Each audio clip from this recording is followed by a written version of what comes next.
જય માતાજી મિત્રો, હું છું પ્રકાશ રાઠવા. આપણે વિડીયોની અંદર આપ સૌનું સ્વાગત છે. મિત્રો, આની અંદર ઘણી બધી જાહેરાતો બહાર પડતી હોય છે. તો હવે હાલના સમયની અંદર આવાસ યોજના જે છે એની અંદર શરૂ છે. આવાસ યોજનાની અંદર કઈ રીતે તમારે લાભ લેવો એના વિશે આજના વિડીયોની અંદર આપણે જોઈશું. સૌથી પહેલાં આપણે ડિસ્ક્રિપ્શનની અંદર લિંક આપેલી છે અથવા ગૂગલની અંદર ઈ સમાજ કલ્યાણ લખી તમે સર્ચ કરશો. ઈ સમાજ કલ્યાણ લખી તમે સર્ચ કરશો એટલે આ પ્રમાણે તમને ઘણી બધી સહાયો છે જોવા મળી જશે. તો એ જે આંબેડકર આવાસ યોજના છે એના ઉપર તમે ક્લિક કરી અહીંયા બધી માહિતી વાંચી શકશો અને એનો ફોર્મ પણ અહીંયાથી કરી શકશો. તો અહીંયા તમને 1,20,000 મળવા પાત્ર છે આવાસ યોજનાની અંદર. જે સૌથી પહેલો હપ્તો છે એ 40,000નો હપ્તો રહેશે અને જે બીજો હપ્તો છે એ 60,000નો હપ્તો રહેશે. રેન્ટલ લેવલ પહોંચ્યા બાદ તમને 60,000નો હપ્તો મળી જશે અને શૌચાલય બનાવવા માટે 20,000નો હપ્તો એટલે ત્રીજો હપ્તો તમને મળશે.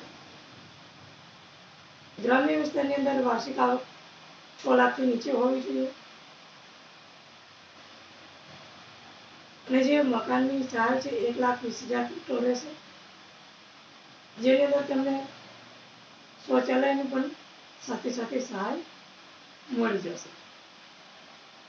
તો આપણે ડોક્યુમેન્ટની વાત કરીએ, અહીંયા ઘણી બધી માહિતી પણ આપેલી છે, તમારે વાંચી લેવાની છે.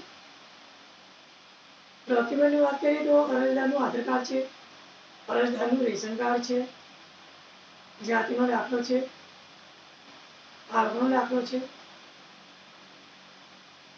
રેટાનો પુરાવો જેમ કે વીજળી બિલ, લાયસન્સ, ભાડા કરાર, ચૂંટણી કાર્ડ, રેશન કાર્ડ કોઈ પણ એક તમારે રજૂ કરવાનું છે. જે જમીન માલિકીનું હોય તો એ 7/8ની નકલ અથવા કોઈ વેચાણ રાખેલું હોય દસ્તાવેજ હોય એનો દસ્તાવેજ રજૂ કરવાનો રહેશે. જેના નામની જમીન માલિકી છે એમને તમારે આધાર કાર્ડ રજૂ કરવાનું છે.